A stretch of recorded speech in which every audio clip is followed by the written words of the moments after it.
와, 구독 눌러주세요.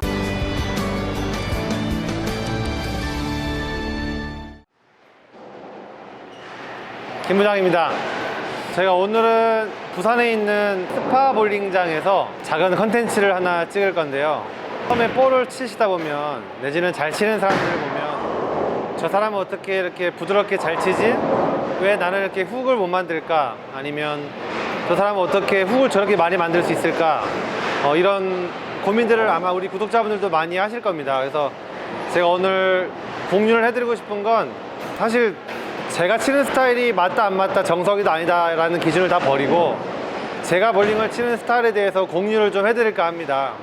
저는 파워풀하게 볼링을 치지는 구사를 못하지만 대신에 볼을 부드럽게 치는 장점은 있습니다. 이제 저 같은 경우는 엘보를 쓴다거나 커핑을 많이 한다거나 이제 그런 개념이 아니라 어떤 전체적인 리듬 밸런스를 이용해서 스텝으로 이용해서, 그리고 정점에서의 볼 스윙의 궤도를 좀 작게 해가지고 커핑을 많이 하지 않고 적정하게 해서 저한테 맞는 적정한 그 구질을, 커핑과 RPM을 만드는 구질이다 보니까 남들처럼 세게 치려 하거나 어쩌면 크랭커처럼 나오지 않는 장점이 있는 거죠. 대신에 지금 제 신체 조건에 맞춰서 제가 치다 보니까 이렇게 만들어진 거고, 제가 어떻게 하면 쉽게 편하게 칠 수 있는지, 그리고 제 노하우에 대해서 여러분들께 공유를 한번 해보도록 하겠습니다.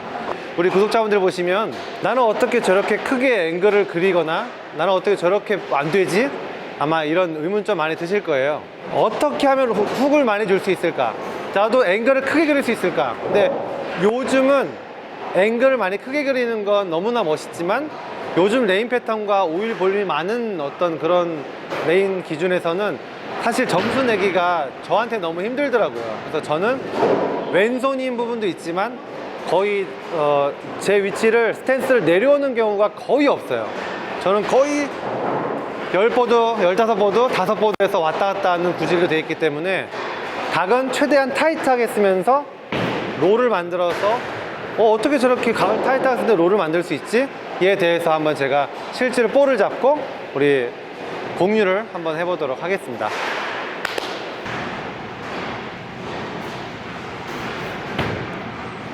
이 부산 동네 스파볼링장에 있는 그 레인 패턴표를 보면 44피트에 양쪽에 빨간색으로 되어 있는 부분이 함정인 부분입니다. 그 부분에 오일량이 분포가 되어 있다는 얘기고요. 저 같은 경우 왼손잡이 기준은 저는 13보드에 서서 5보드에 포켓팅을 하고요. 지금 보신 것처럼 아까 제가 볼 없이 스텝 밟은 것처럼 하나, 둘, 셋, 넷, 다섯을 하면서 하체 체중을 실어준 상태에서 볼을 5보드 포켓팅에 그대로 볼을 굴려주는 투구만 했습니다. 자, 13보드. 13보드에 쓰고, 내 시선은 내가 5보드에 넣어야 되겠다는 제 나름 레인 패턴을 분석한 방법이죠. 거기에서 아까 리듬 잡았던 것처럼 일자로 내가 폭에 타겟할 곳을 맞춰놓고 제 리듬, 저만 리듬 태웁니다.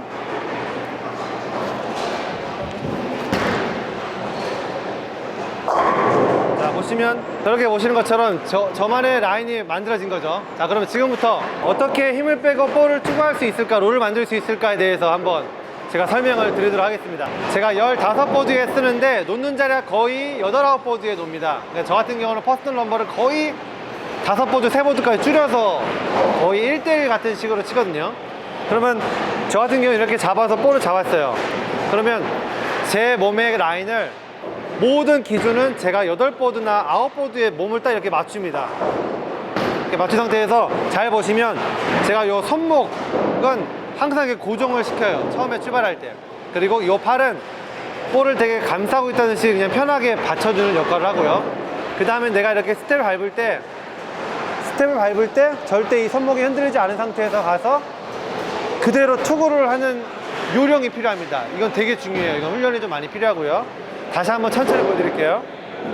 15보드에 섰으면 내가 놔야 할 타겟 포개팅이 8보드, 9보드예요. 그러면 내 몸을 집중을 해놓고 8보드에 폴을 맞춘 상태에서 내 시선은 저기 8보드 절대 놓치시면 안 돼요.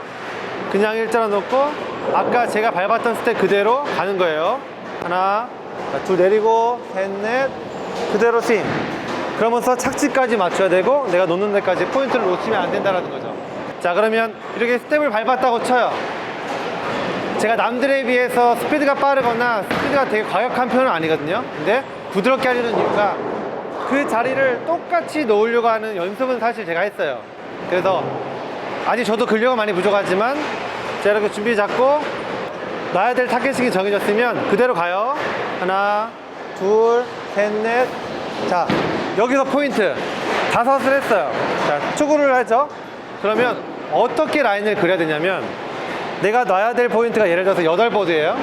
자, 8보드면 내가 엄지가 빠지는 타이밍은 이미 스윙을 할 때 엄지는 이미 다 빠져 있어야 돼요. 어려우실 거예요. 무슨 말이냐면, 자, 내가 여기서 와서 볼을 스윙을 해요.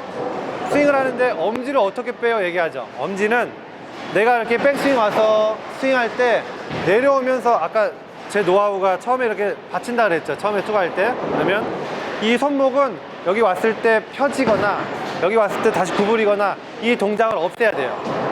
저는.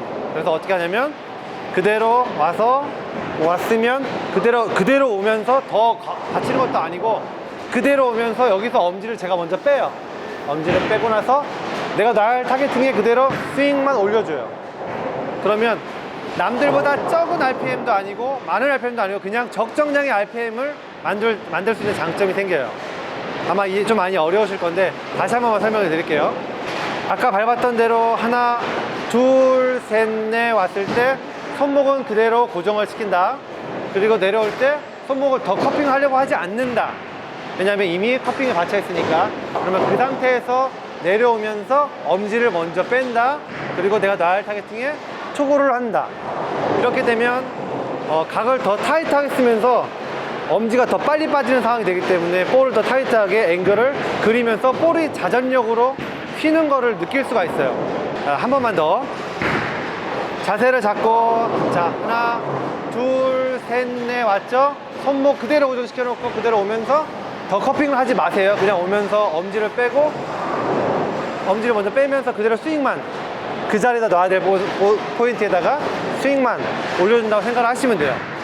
그러면 어떤 상황이 생기냐? 내 엄지가 빠지는 타이밍은 거의 이쪽 라인에 거의 떨어져요.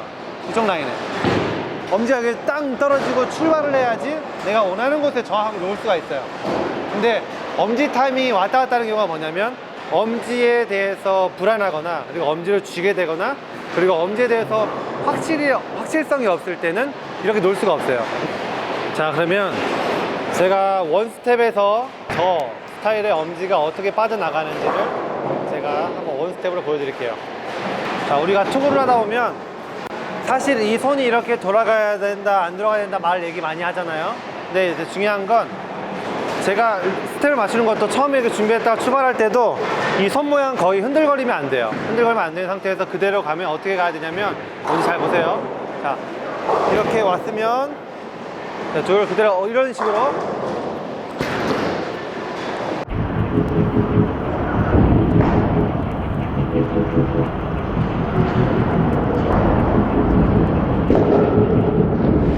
자, 아까 얘기했던 것처럼 13보드에 메인 패턴 13보드에 자, 5보드 자세 잘 보세요. 천천히 보시고 준비를 여기서 완벽히 끝내는 상태에서 출발해야 돼요.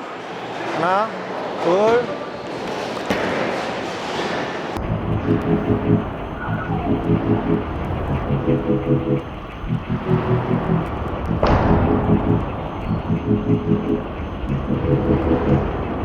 보시면 정확하게 포켓팅에 스트라이크를 만들 수가 있어요. 저 같은 경우는 지금까지 볼링을 치면서 누구한테 1대1 코칭을 받거나 사실 배우지 못했어요. 저도 나름 저만의 경험과 느낌과 연습으로 만들어진 결과물이거든요. 저 같은 경우는 볼을 지금까지 치면서 사실 아파본 적은 없어요. 팔목이 아프다거나 손목이 아프다거나 물론 그만큼 무리하게 주지 않는 이유도 있겠지만 이 부분에 대해서 공유를 해드리면 저 같은 경우는 처음에 스텝을 준비할 때 저는 처음에 조율을 합니다. 처음에 레인이 너무 많이 밀린다, 롤을 좀 더 많이 줘야 되겠다. 그러면 어떻게 하냐면 처음에 손목을 더 줄 만큼을 구부려요. 처음에 준비할 때 준비한 상태 대신에 제일 중요한 게 뭐냐면, 진짜 중요한 거, 구부렸어요. 내가 이 각도를 줘야 되겠어. 그러면 스텝 밟을 때 끝까지 그냥 그대로 왔다가 이 손목이 움직이면 안 돼요. 그대로 오면, 잘 보세요. 손이 그대로 이렇게 커핑이 돼요. 커핑이 되죠? 그러면 그 상태에서 내려오면서 아까랑 똑같은 개념, 엄지가 빼고 스윙 나와주면 돼요. 좀 더 오일이 많아, 좀 더 타이트하게 써야 돼. 롤을 만들어야 돼요. 어떻게 해요? 좀 더 구부립니다. 좀 더 구부린 상태에서 오면 마지막 손목 이렇게 돼 있죠. 그 상태에서 내려오면 돼요. 자, 레인이 너무 돌아, 그러면 어떻게 해요? 커핑을 하면 안 돼요. 절대.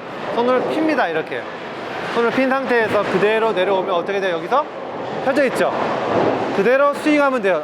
나머지는 똑같아요. 엄지 먼저 항상 빼고 스윙하면 롤이 풀렸다 놓았다 풀렸다 놓았다 할 수 있어요. 근데 대신에 이때 일관성 있게 연습할 거면 내가 이거를 기준점을 정확하게 잡아야 돼요. 정확하게 잡아서 이걸 똑같이 흔들지 않게 가줘야 각을 타이트하게 쓰면서 도는 레인이든 안 도는 레인이든 나만의 자리를 칠 수가 있어요. 이건 너무 어려운 방법이기도 하고 저만의 노하우기도 한데, 이 부분에 대해서 연습을 좀 많이 해보시면 아대를 빼고 치시는 분들이라면 되게 많은 도움이 될 수 있을 거예요. 오늘 중요한 건 내가 처음에 준비할 때 커핑을 미리 정해놓고 하자. 우리 평범한 사람들이 이렇게 잡았다가 와서 다시 커핑 하려고 하면 손목에 무리가 안 그래도 많이 가요. 많이 갈 수밖에 없어요. 훈련이 되어 있지 않으신 분들은. 그래서 밴딩을 하게 되고, 중약치 요즘 새로 나오는 어떤 그런 장치를 달게 되는 거죠. 근데 처음부터 커핑을 해놓고 출발하거나 처음부터 핀 상태에서 출발해서 그대로만 움직일 수 있다면 이런 아픔이나 그 볼링을 못 쳐야 돼서 병원을 다녀야 되는 상황들은 많이 줄일 수 있을 거예요. 많은 도움이 되셨기를 바라면서 한번 노력 한번 해보시죠.